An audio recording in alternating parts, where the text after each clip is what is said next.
there's a lot of misconception with regards to Salafiyyah and the khasa'is, or rather who is a Salafi. And these misconceptions are found within people who ascribe to the manhaj, as well as people who are outside of the manhaj, right?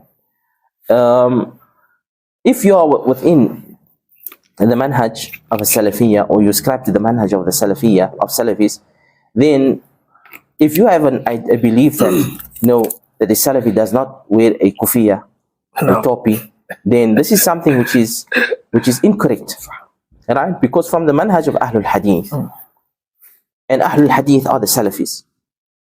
Ahlul Hadith in terms of those who oppose Ahlul Kalam, from the Asha'ir al-Jahmiyyah wal Asha'ir wal-Maturidiyya. Then from the manhaj of Ahlul Hadith is that we wear our beautiful clothing, especially when we go to the masjid. Allah subhanahu wa ta'ala says in the Quran, وَمَنْ لَمْ يُعَظِّمْ شَعَائِرَ اللَّهِ وَمَنْ يُعَظِّمْ شَعَائِرَ اللَّهِ فَإِنَّهُ مِنْ تَقْوَى الْقُلُوبِ. Whoever honors the symbols of Islam, then that is from taqwa al-qulub. خُذُوا زِينَتَكُمْ إِنَّ كُلَّ مَسْجِدٍ. Take your beautification. وَكُلُوا وَاشْرَبُوا وَلَا تُسْرِفُوا. So from the manhaj of Ahlul Hadith, if you read the stories of the Imam before they used to make tahdith, before they used to teach, they would wear the most beautiful of the best clothing, right? So it is from the manhaj of Ahlul Hadith, Salafiyyun, is that they cover their head, they wear the malabis of the Muslimin, right? They wear the malabis of the Muslimin. What is known to be the Muslims? What is known of the Muslims? So they wear that clothing, right? And they stay away from malabis al-shuhra. When you see malabis shuhra, what would that mean to the people? Like, at least for us to understand what is shuhra. Clothing that's strange. It's strange. That stands out, because in Islam, as a Muslim, you don't seek attention. No. It's between you and your Rabb. No. Understand? And this affair of seeking attention led to many harms within the deen.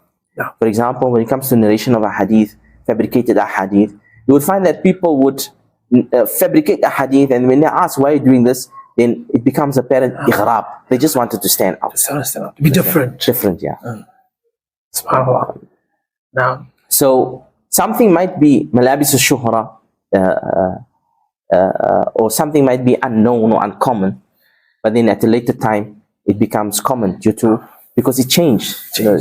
With the changing of times and people, things times change. and place, and etc. No. Yeah. And also the idea of, like, now when you said from the khasais, the other day I was reading a book of Ibn Qayyim in Zad al-Ma'ad.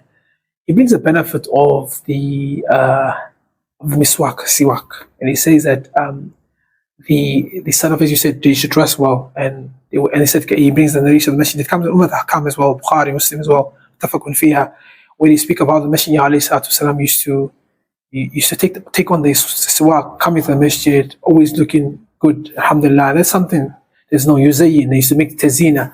And he says the benefit, he says the more people make zina, in for example, hygiene, the likes of the carry this type of things to the masjid, it brings about strength towards the ibadah.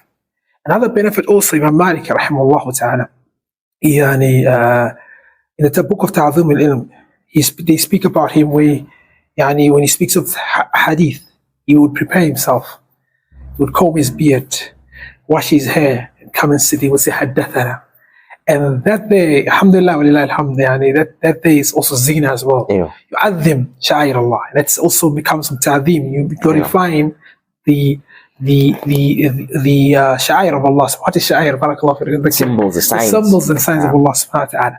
So that day within itself it's a characteristic. And now moving on in the same discussion, the khasa'is of like, for example, I spoke of the issue of, like, they say Salafis are not gentle to their family. They say that they're strict. They want their wives covered in a certain way, and the likes of these type of things. Now that there, Shaykhana, it's something to speak about, something to clarify as well. Salafiyyah, what can you say in that regard of that type of view? An example also, and permissible affairs, like mean that it's something. It comes to the point where we have ghulu in things, like with our families, our children, the likes of these type of things. And another thing also is that another misconception as well is that you get brothers who get married at a young age, and you find that maybe the in-laws happen to be Ahlul Bidah, or their families themselves happen to be Ahlul Bidah, and then they create that stigma of like they don't keep that respect, and then people say that's the etiquette of this. That's not etiquette, rather, but they say that's the signs of the Salafis. How do we maneuver ourselves here? How do we go about? How do we explain this exercise? Like, what is going on there, Sheikh?